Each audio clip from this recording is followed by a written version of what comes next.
E nós estamos estudando à noite, eu e o reverendo Rafael. Meu nome é André, Luiz André. Só a minha mãe sabe que eu me chamo Luiz. E quando ela fala Luiz André, que a coisa está feia, né? A Joia, meu sobrenome é Joia, eu já sou predestinado desde o nascimento, né? E com alegria estou aqui com vocês para estudarmos a carta de Paulo aos Filipenses. Já estamos no terceiro culto, sempre à noite, para podermos entender essa carta tão linda. Vamos dar uma pequena retrospectiva e vamos dar continuidade a partir do versículo 12 ou 13, vou confirmar aqui, não é? Mas para nós entendermos, eu queria fazer uma introdução em cima da vida de uma senhora chamada Fanny Crosby. Ela viveu quase 100 anos de idade. Nasceu no século XIX e faleceu no início do século XX, 1900 e pouquinho. Não é? E ela nasceu perfeita, numa família evangélica, mas muito jovem ainda, 1 ano de idade, com um problema na vista, naquela época, século XIX, sem os medicamentos, o conhecimento, a tecnologia da época. Ela foi tratada com sementes de mostarda e ficou cega. E aí eu posso tentar imaginar esta senhora crescendo, Remi, e perguntando assim para o Senhor: por que, Senhor? Por que fiquei cega? Nasci perfeita, por um erro de um médico. Não posso ver. Mas ela nunca fez isso, que se tenha registro. Pelo contrário, ela se dedicou a louvar e adorar ao Senhor. Ela tinha certeza do amor de Deus. E ela escreveu milhares, irmãos, de poesia. Escreveu não, criou. Ela não conseguia escrever. Ela criava e ditava para que alguém escrevesse. Ela sentou com vários presidentes americanos, porque eles a chamavam para conversar, queriam conhecê-lo. Pelo brilhante testemunho que ela dava da salvação, do amor de Cristo. E escreveu hinos, aí é que eu acho lindo. Ela escreveu hinos que nos impressionam imensamente. Vocês querem ver? Vamos pegar só alguns hinos. O hino 107, só o primeiro. Estrofe, não sei se quem está pode conseguir jogar no hino 107 na projeção. Quem é que está na projeção hoje? Desculpe se eu te acordei aí, viu? Mas fique esperto. 107, por favor. Agora ele não vai nem piscar, Remi. Olha que lindo. Quem conhece, cante comigo. 107, primeira estrofe. Quero estar ao pé da cruz, que tão rica fonte, corre franca salutar, desceiam no monte, se na cruz, se sempre me glorio, e por fim descansarei, salvo além do rio. Agora reparem, o 144, ela também escreveu. Nós temos algo em torno de 10 hinos que ela escreveu. A letra é dela, 144, uma senhora cega. 144. Diz assim, olha lá. Que segurança tenho em Jesus, pois nele gozo, paz, vida e luz. Com Cristo herdeiro, Deus me aceitou, mediante o Filho que me salvou. Conto essa história cantando assim: Cristo na cruz foi morto por mim. Conto esta história cantando assim: Cristo na cruz foi morto por mim. Lindos, não é? Lembro muito da minha infância na igreja do Grajaú, ouvindo a minha avó Nair e minha tia-avó Ruth cantando esses hinos, que desde pequeno comoveram o meu coração. Olha agora 222, também escrito por Fanny Crosby, uma senhora que nasceu perfeita e por um erro médico viveu cega mais de 90 anos. Olha que lindo. Meu Senhor, sou teu, tua voz ouvi a chamar-me com amor. E contigo sempre desejo estar, ó bendito Salvador. Mais perto da tua cruz quero estar, ó Salvador. Mais perto da tua cruz eu desejo estar, Senhor. O que move ou o que moveu o coração desta mulher para, ao invés de estar praguejando, reclamando, ela adorava e glorificava a Deus. Esse é o grande mistério da salvação, que para o mundo é loucura. Dizermos para nossos amigos que estamos na casa do Senhor, domingo, louvando e adorando a Deus. Eles se questionam e perguntam assim: vocês são loucos? Não. Nós estamos dando um pouquinho do nosso tempo para esse Deus que nos deu a vida, para esse Deus que nos sustenta, para esse Deus que nos libertou do pecado, para esse Deus que nos garante a vida eterna. Não é? Eu, quando era pequeno, ouvia minha avó dizendo assim: a vida é breve. Eu achava tão engraçado, né, criança? Depois ouvi minha mãe dizendo: a vida é breve. E estranhei. E a mãezinha está com 92 anos, né, vovó? É um beijo no coração. 91. Um beijo, mamãe. Amanhã devo te visitar. E agora eu falo para as minhas filhas, olhando para os meus netos: ao seu, a vida é breve. Muito breve, não é? Parece que eu e Selma casamos ontem. 43 anos de casados. Você estava linda, mas continua linda. Às vezes me aborrece um pouco, mas continua linda. Não é? 43 anos, perseverante. Amados queridos irmãos, quem entendeu o que eu estou falando, diga amém. Agora nós vamos entender a carta aos Filipenses. Porque Paulo está preso. Preso em Roma. Preso em Roma. Esperando o julgamento. Lá pelo ano 60. E aí o que ele faz? Reclama. Amaldiçoa. Prega o evangelho. Ele diz assim: para mim o viver é Cristo e o morrer é lucro. Está preso. Preso por quê? Por pregar a palavra de Deus. Preso por quê? Por fazer as maravilhas do Senhor. Preso por quê? Por testemunhar o amor de Cristo na sua vida. Ele está preso. Está preso, irmãos. E aí nós nos perguntamos até como é que Paulo continuou pregando o evangelho, tendo passado por tanto sofrimento, por tanta dificuldade, irmãos. Um homem que era um fariseu, foi aluno de Gamaliel, um dos membros do Sinédrio.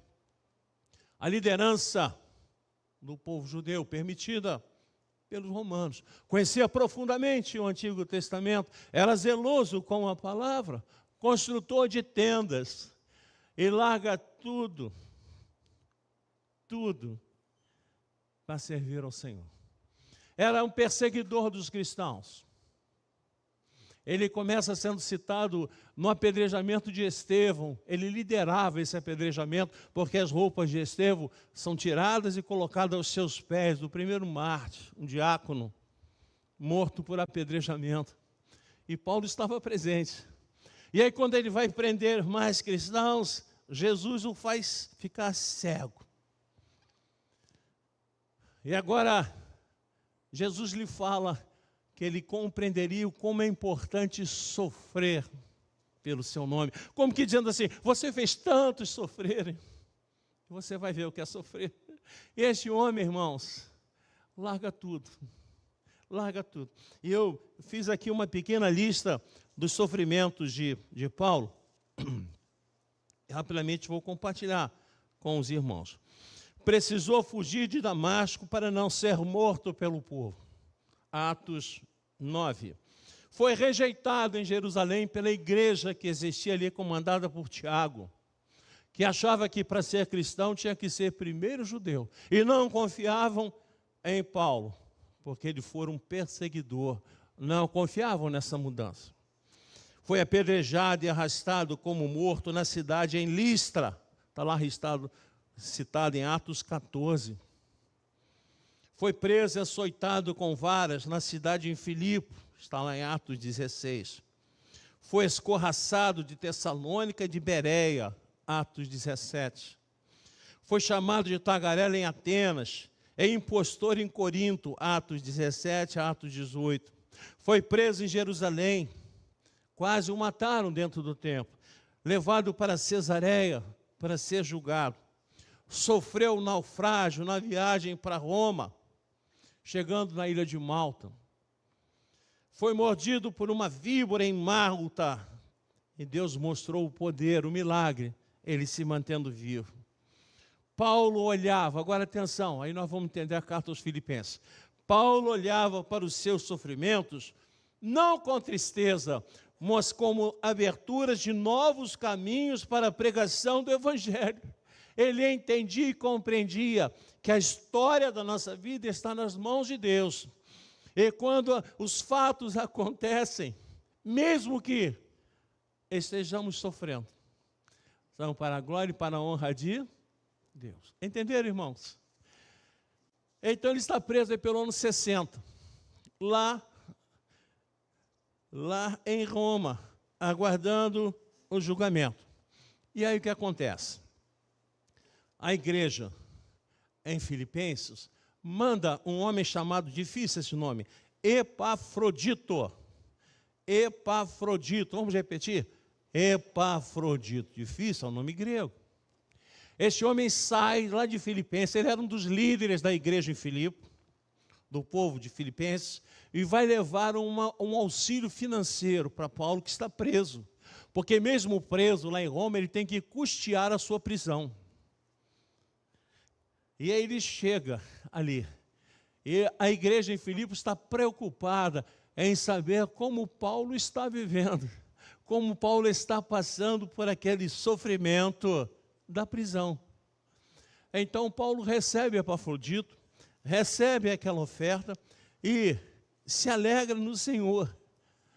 E manda então, Epafrodito fica em torno de 2 meses em Roma com Paulo, e ele vai mandar uma carta aos Filipenses, dizendo que ele está bem, dizendo que ele aproveitou essa oportunidade para pregar o Evangelho. E a guarda pretoriana, os soldados de elite do imperador, estavam ouvindo o Evangelho. Os servos do palácio do imperador estavam ouvindo o Evangelho. A igreja em Roma, onde ele estava preso, a igreja cristã pregava com mais ênfase, com mais perseverança. Olha que maravilha. E ele dizia: Deus abriu uma porta no meu sofrimento. Essa é a grande ideia da carta aos Filipenses. A cidade de Filipe tem esse nome em homenagem a um pai de Alexandre o grande líder grego. Era famosa por suas minas de ouro, estrategicamente posicionada, era a porta de entrada na Europa. É por ali que Paulo começou a grande viagem, segunda viagem missionária na Europa. Era uma Roma em miniatura, uma colônia romana, isenta de impostos. E ali nasceu uma igreja. Em que momento, pastor? Quando ele converte Lídia, a vendedora de púrpura, e toda a sua casa é evangelizada. Ali, onde ele converte aquele carcereiro depois de um grande terremoto, e o carcereiro acha que Paulo fugiu, vai se matar. E aí essa igreja floresce ali na cidade de Filipe, na casa de Lídia, com esses irmãos. Uma igreja que amava Paulo, uma igreja que se preocupava com Paulo, não é? Esse é o propósito. Epafrodito viajou 1.300 quilômetros naquela época, pelo ano 60 depois de Cristo, para levar esta oferta. Uma viagem que durou meses para ser realizada, e perigosa, porque ele levava uma quantia em dinheiro. E aí Paulo aproveita para promover a orientação espiritual à congregação em Filipe. Não apenas agradecer, mas dar algumas instruções espirituais e dizer que ele estava feliz, mesmo preso, que ele poderia estar preso fisicamente, mas a pregação do Evangelho continuava livre. E levar esta palavra de conforto para aquela igreja que o amava, para aquela igreja que vivia, lembrando dele. Quem entendeu, diga amém. Ih, vocês estão dormindo ou estão... Vamos lá. Quem entendeu, diga amém. Isso, vamos lá. Então, abra sua Bíblia, carta aos Filipenses, capítulo 1, e vamos ler a partir do versículo 12. Filipenses 1, a partir do versículo 12. É um texto riquíssimo de ensinamentos. 1, a partir do versículo 12. E que vai nos ensinar a vivermos na expectativa de Deus. Vivemos na perspectiva de Deus.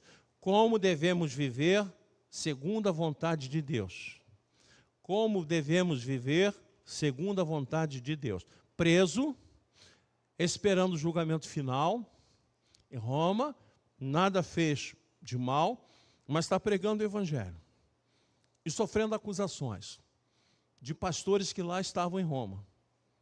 Nós vamos ver já já. Filipenses 1, 12. Alternem comigo o texto. Eu lerei os ímpares, lerei os pares, os irmãos lerão os ímpares. Nós vamos do 12 até o finalzinho, que é o versículo 26. Alternem comigo, diz assim: quero ainda, irmãos, cientificar-vos, olha, está mandando a carta lá para a igreja em Filipe, cientificar-vos de que as coisas que me acontecem têm antes contribuído para o progresso do Evangelho. Vocês, de maneira que as minhas cadeias em Cristo se tornaram conhecidas de toda a guarda pretoriana e de todos os demais. E a maioria dos irmãos, estimulados no Senhor por minhas algemas, ousam falar com mais desassombro a palavra de Deus. Alguns efetivamente proclamam a Cristo por inveja e porfia.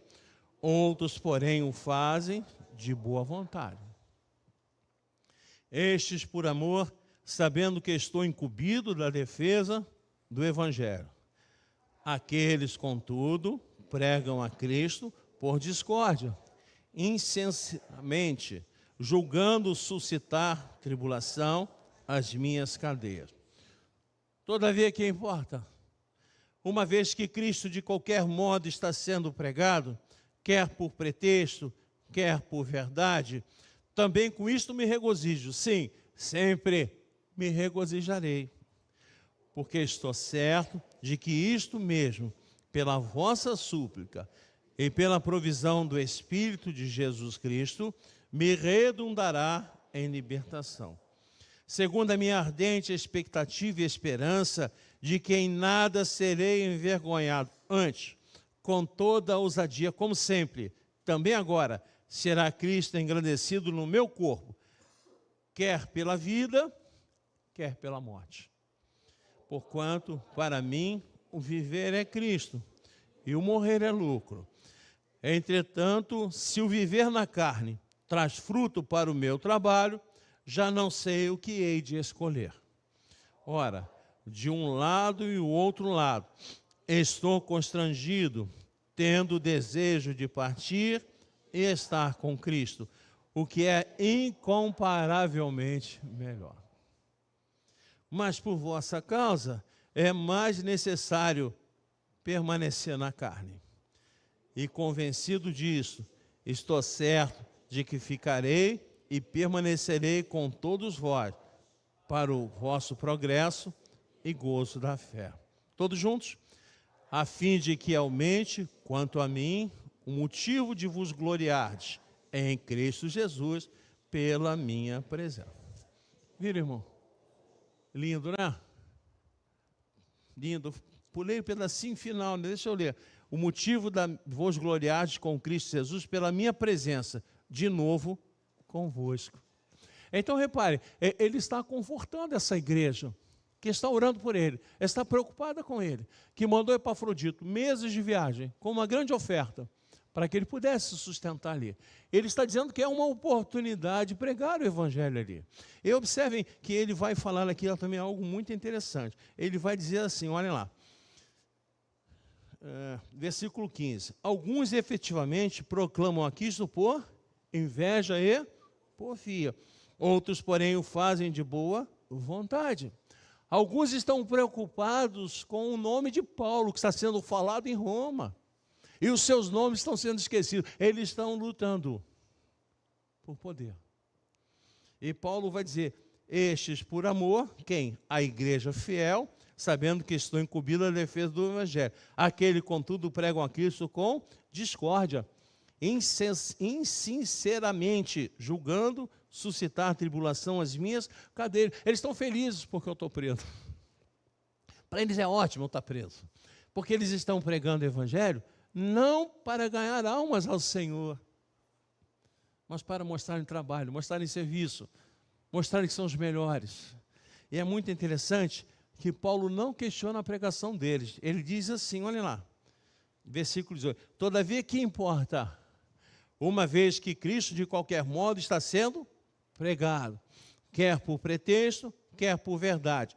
Também com isto me regozijo. Sim, sempre me regozijarei, porque a fé vem pelo ouvir e ouvir a palavra de Deus. Se o pastor não tem sinceridade no que está pregando, amor às almas, a salvação vem pelo que ele está falando, a ação do Espírito Santo, não é pelo pastor. O pastor convence, o Espírito Santo transforma e converte. Entenderam? Então, Paulo, não tem problema. Eles estão com o coração afastado de Deus, mas estão pregando, estão lendo a palavra. Ele não questiona o que eles estão pregando, ele não questiona o conteúdo, ele questiona o sentimento desses pastores. E aí Paulo continua falando de forma muito interessante, né? Olha que interessante, no versículo 20, no finalzinho, ele diz assim, antes com todos ao dia como sempre, também agora será Cristo engrandecido no meu corpo, quer pela vida, quer pela morte. Ele não está preocupado se vai morrer. Pelo contrário, ele vai dizer no versículo 21, porquanto para mim viver é Cristo, e o morrer é lucro. Lógico, morrer é lucro para nós, estarmos no céu, na presença de Deus, onde não há tristeza, não há dor, não há sofrimento, não tem que pagar aluguel, não tem que pagar condomínio, irmão, não tem que pagar conta de luz. Olha a conta d'água como aumentou, né, Remir? Não temos que pagar a conta d'água, nada. Nós vamos estar com o Senhor, na presença do Senhor. Imagine ver Cristo face a face. Imagine poder olhar as mãos do Cristo e vermos os furos dos cravos que o prenderam naquela cruz. Ele morreu por nós. Olha que maravilha. Podemos rever irmãos que já partiram para a glória celestial e descansam com o Senhor. Poder ver minha vovó Nair, minha tia-avó Ruth, meu pai Egídio. Olha que maravilha, irmãos. Irmãos queridos que convivemos durante muito tempo na igreja do Grajaú, na igreja de Tomás Coelho, aqui nesta igreja, que já desfrutam das mansões celestiais. Que maravilha. Ah, mas eu tenho medo de morrer. Isso, interessante. Sabe por quê? Porque nós não fomos criados para morrer. O homem foi criado para viver eternamente com Deus no paraíso. Somente o homem, somente o ser humano tem noção da morte, os animais não têm. Mas como fomos expulsos da presença de Deus pelo pecado original, que trazemos sobre nós, todos nós no nascimento, estamos predestinados à morte. A primeira morte, que é a morte física. Mas salvos em Jesus Cristo, estamos predestinados para a vida eterna, a ressurreição do corpo e do espírito. Muito interessante, estamos lendo o livro do Apocalipse, ele fala com mais vagar sobre isso, né? Quando nós morremos, somos corpo e espírito. Quando nós morremos, Nós morremos fisicamente, mas o nosso espírito ressuscita e vai ficar com Deus no céu. Quando Jesus voltar, né? E o ímpio não aceita o Senhor, ele vai morrer fisicamente, vai morrer espiritualmente, já vai sofrendo aqui. Quando Jesus voltar, nós seremos ressuscitados, o corpo ressuscita e a alma desce para o corpo. E o ímpio, o corpo ressuscita, o espírito vem até ele vai sofrer eternamente no lago de fogo. Isso é que a palavra de Deus nos fala. Eu creio que eu vou para o céu. Eu creio que eu vou ressuscitar. Quem acredita em mim, diga amém. Em mim, não na Bíblia. Quem acredita na Bíblia, diga amém. Amém. Não sabemos quando. Os sinais estão mostrando. Os sinais estão mostrando que a vinda de Cristo se aproxima, não é? Mas talvez leve 1 ano, 10 anos, 100 anos, 1000 anos. O tempo é de Deus. Mas os sinais mostram guerras, fome, epidemias, terremotos, a frieza espiritual, o afastamento de Deus. Mas o evangelho tem que ser pregado a todas as nações, presbítero Remi. E a internet facilita isso, né? Nunca foi tão fácil pregar o evangelho com a internet. Hoje uma pessoa nos confins dos mundos, lá em qualquer região longínqua, se tiver acesso a um satélite, tem acesso à palavra de Deus.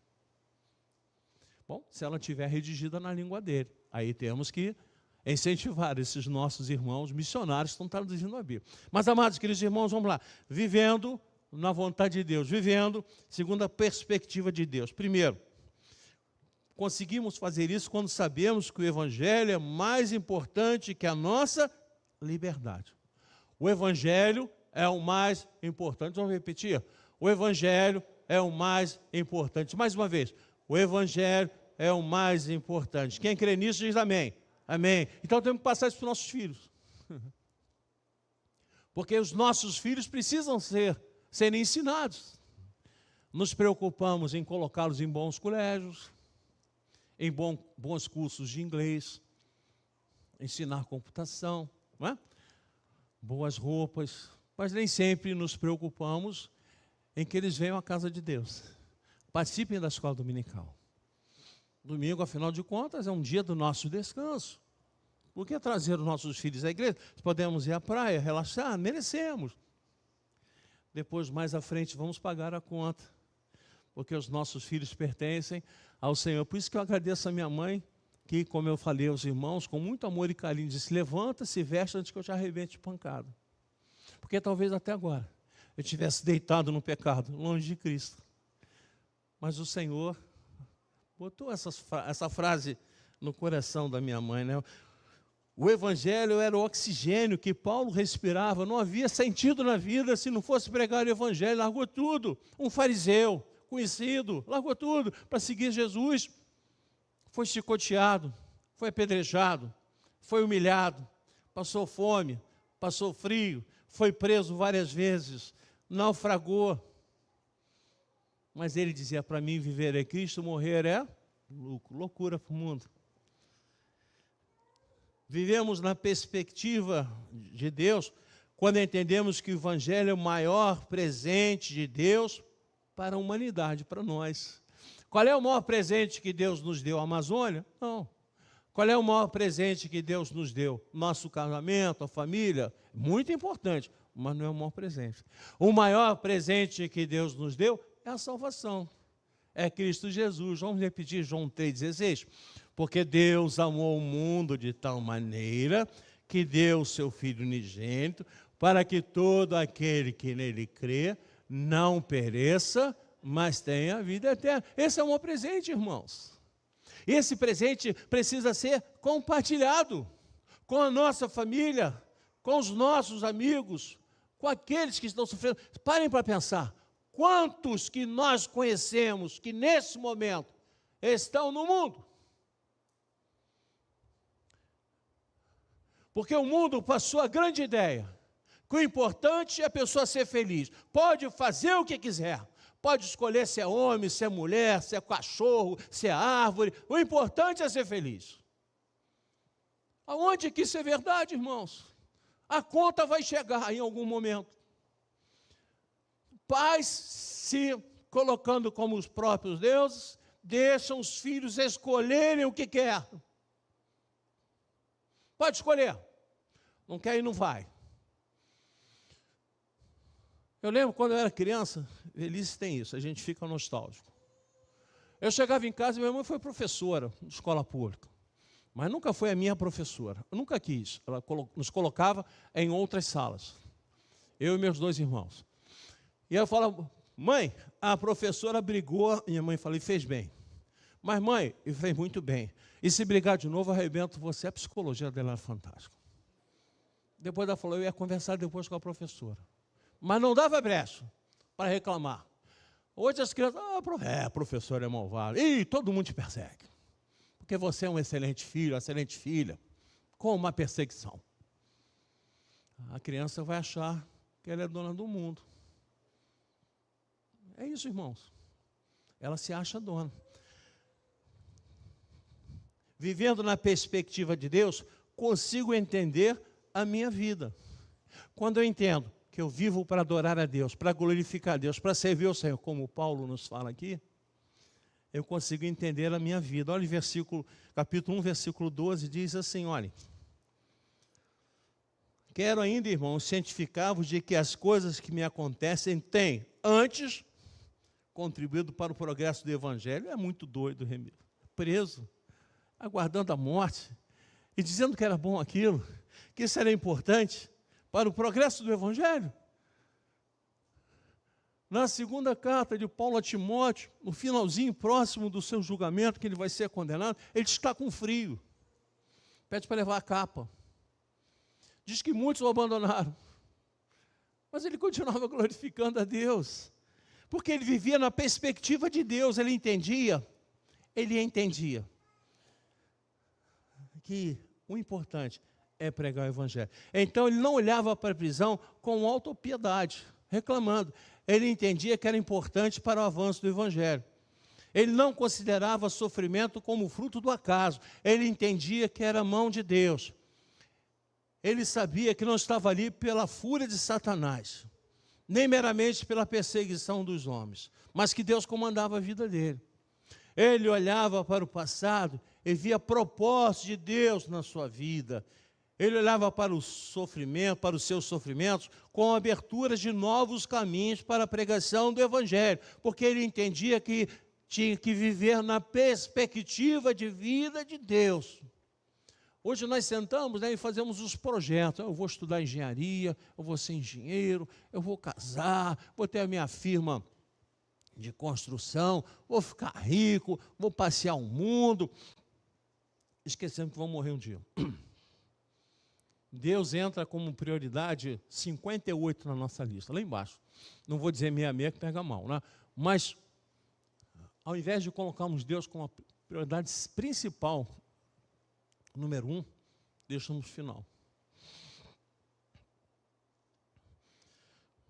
Por isso, Paulo olhava para o presente com alegria. Você deve olhar para o presente com alegria. Vamos repetir? Olhar para o presente com alegria. Amados queridos irmãos, quem é que não está em problema? Toda segunda-feira eu faço isso lá em Rio das Pedras, não é? Aquelas senhoras que lá estão. Segunda-feira agora tinham 7 ou 8 senhoras, né? 17 crianças. Segunda-feira à noite. Você vai dizer, mas Rio das Pedras é perigoso? Perigoso é viver, não é? Viver no Rio de Janeiro é perigoso. Agora, se é Rio das Pedras, as pessoas são mortas na Barra da Tijuca, em Copacabana e Ipanema, nós estamos ali fazendo a obra do Senhor. Se Ele resolver nos levar, não é? Nos levará.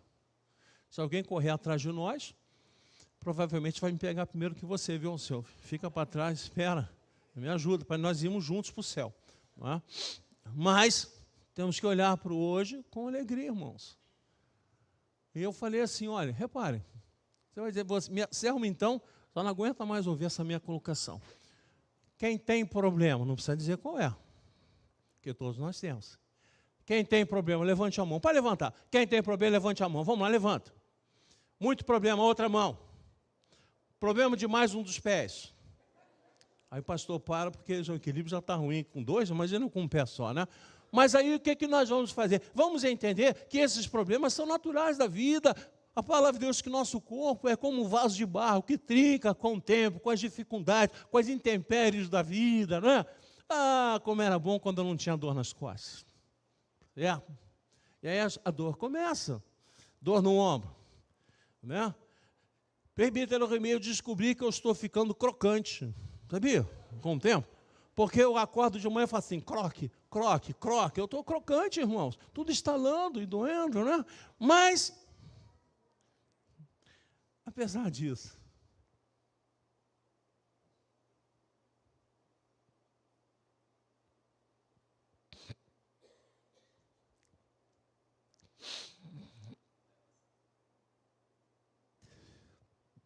Deus me usa.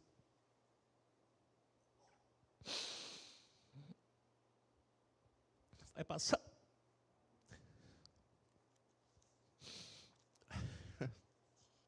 Ô, pastor, chorão. Vai passar. Deus nos usa como somos. E apesar do que somos, Ele nos capacita. Não é? Então entenda isso.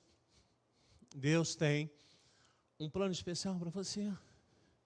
Por mais que seja o sofrimento, a sua dor, Deus tem um plano especial para você. Eu imagino, certa vez eu tive um ataque de fúria espiritual. Que é isso, pastor?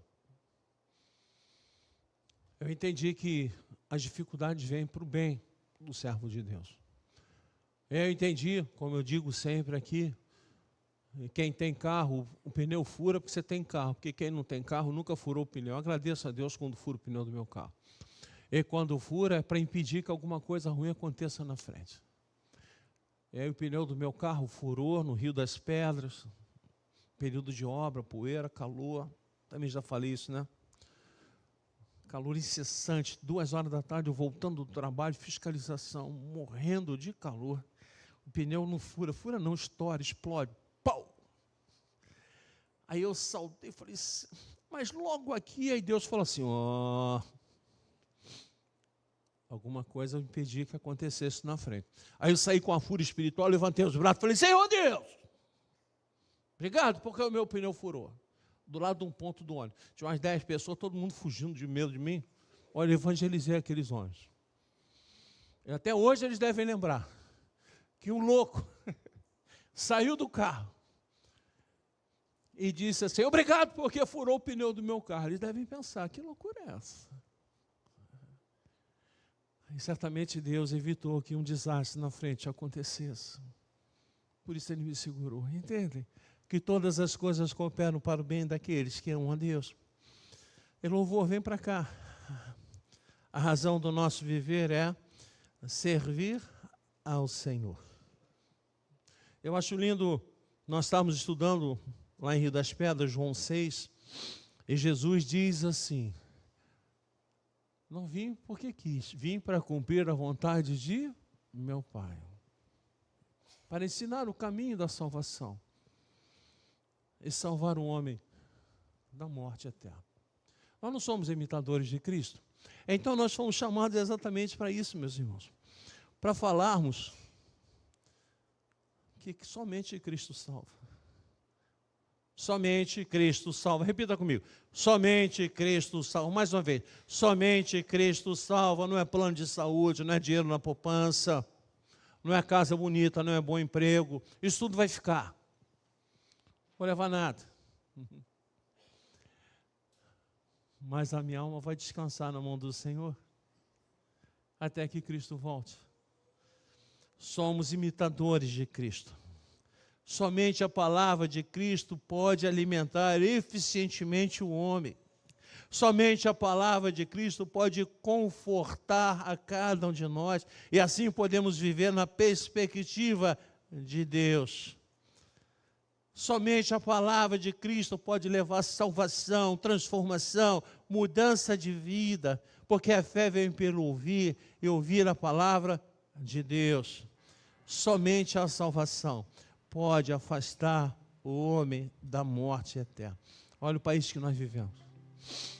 Olha o país que você vive. Olha o país que nós vivemos, irmãos. Um país que nós temos medo. Uma cidade que nós temos tanto medo de parar ao lado de um carro de polícia, quanto parar ao lado de um carro de bandido. Porque nós vivemos com medo.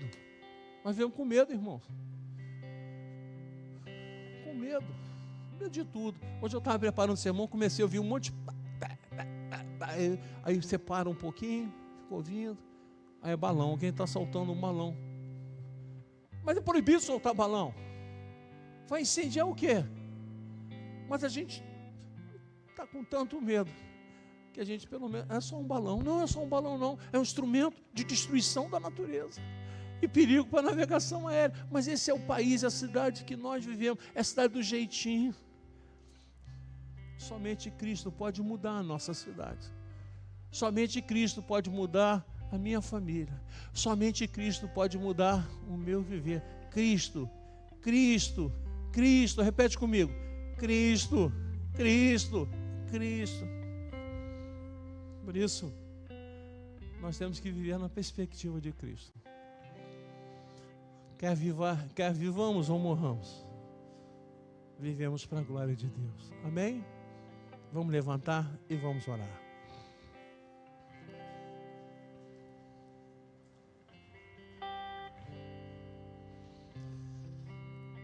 Senhor Deus, obrigado pelo ensinamento que o teu servo Paulo nos passa. Pela tua inspiração, esse texto foi redigido e podemos lê-lo.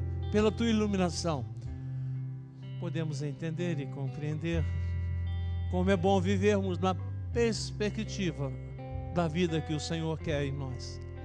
Como é bom, Senhor, podemos viver para a glória e para a honra do teu santo nome, entendendo mesmo, Senhor Deus, que as situações difíceis são momentos de oportunidade para pregarmos o Evangelho, porque muitos, Senhor Deus, estão morrendo porque não te conhecem, alguns bem perto de nós. Senhor, abre o nosso coração, abre a nossa mente, para que possamos vivermos realmente na tua perspectiva de vida, na tua vontade. Leva-nos em paz para mais uma semana que se inicia, uma semana de desafios, uma semana de vitórias, uma semana de dificuldades, mas uma semana de oportunidade de testemunhar o teu Evangelho. Leva-nos em paz. E que a graça maravilhosa de nosso Senhor e Salvador Jesus Cristo, o amor insondável, incomparável de Deus Pai, o consolo e o conforto do Espírito Santo estejam sobre todos nós, sobre todo o teu povo, o povo de Deus, hoje e por todo sempre. Amém.